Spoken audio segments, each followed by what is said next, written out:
Everyone is unique in what they need and what their goals are and their different financial circumstances, and that's where financial advice really comes into its own. And more people, I think, should be seeking that professional help. Welcome to the latest FT Advisor Fireside Chat with me, Simone Kyriakou, editor of FT Advisor. Financial advice is in a state of flux in the UK. There are discussions around targeted support, preparations for the great wealth transfer, and policymakers discussing the future shape of financial services regulation. Amid all that, there are initiatives across the profession to get more people into financial planning, and there are more people than ever seeking help as they grapple with impending tax changes. This September, in addition to FT Advisor's very own financial advice forum, companies are seeking to help advisors unpack all the above and more and help them get future ready. One such initiative is coming from Octopus Investments, which is hosting Octopus Live in the capital on 23rd of September. This is looking at the changing shape of tax advice in the UK. Joining me now to get into the details is Kristy Barr.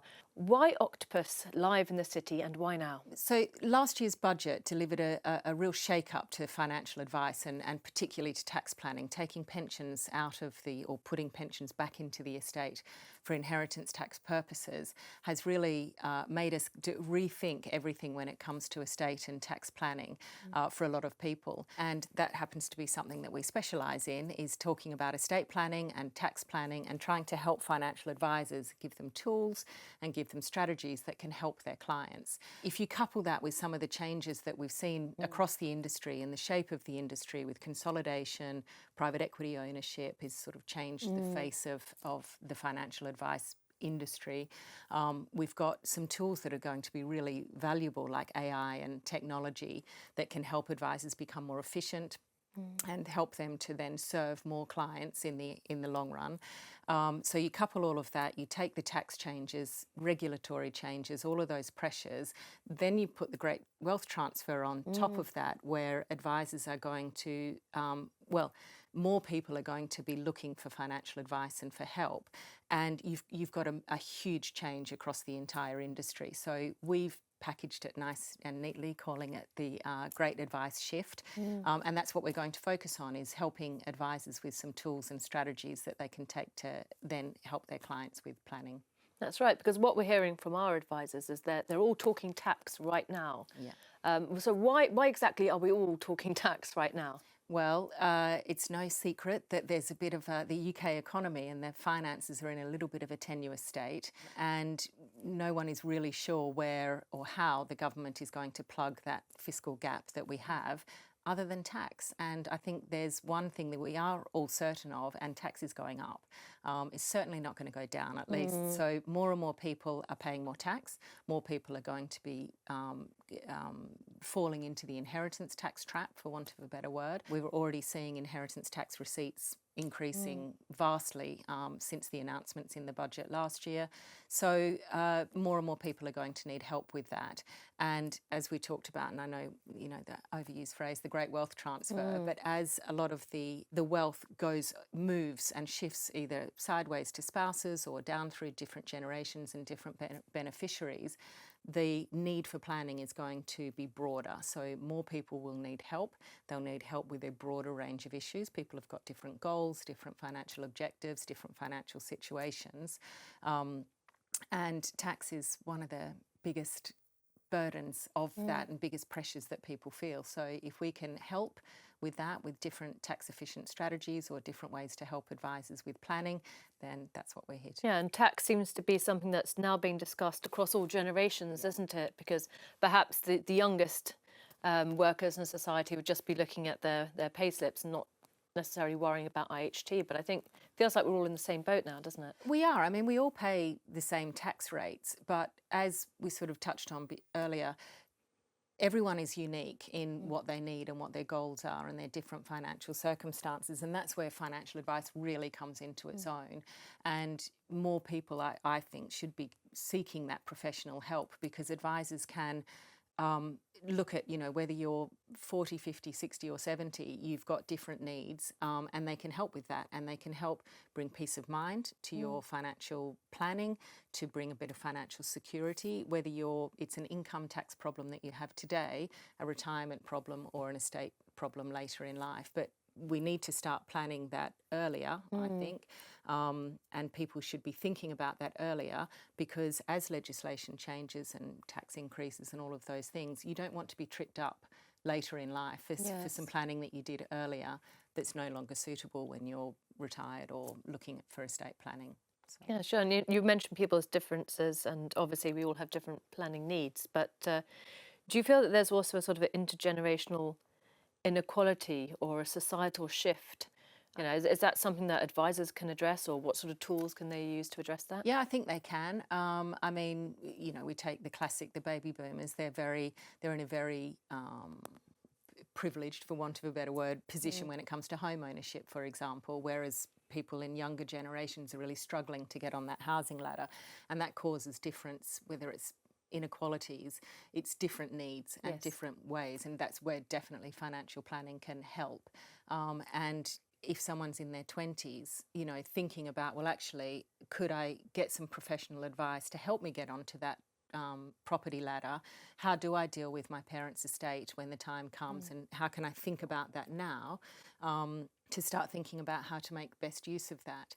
And one thing that we, you know, talk to advisors a lot about is that intergenerational wealth planning, and trying to bring the family or the beneficiaries or the younger generation into that conversation early, so that they can start planning for these things, and they can have a very, very broad-ranging conversation about how to manage the wealth today, but also how to manage it tomorrow and make the most of it for those beneficiaries. And is financial advice changing in the way it delivers that advice across generations? Because we're always hearing about advisors needing to meet new audiences. Yeah. But if you're meeting new audiences but always doing exactly the same that you've always done for 60-year-olds, it's probably not going to chime with the 20-year-olds.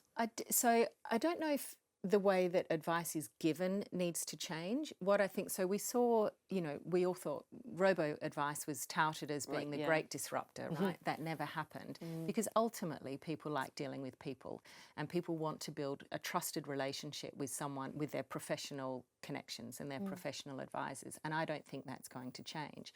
So AI, I think, and touched on it earlier, AI, I think, is going to be a huge game changer for the advice industry, because it can help streamline. It's a very, there's a lot of labour-intensive processes in the advice process. It's quite convoluted. So you've got your compliance, your fact-finding, your suitability, due diligence, all of those sorts of things that you need to do, and they take a lot of time for an advisor. If technology and AI and other tools can help streamline that, advisors have more time to spend with clients, they have more time to do face-to-face, to build that trust, build that relationship, build it across generations, and actually make not just their client outcomes better, but also their business is more profitable and you know, more sustainable.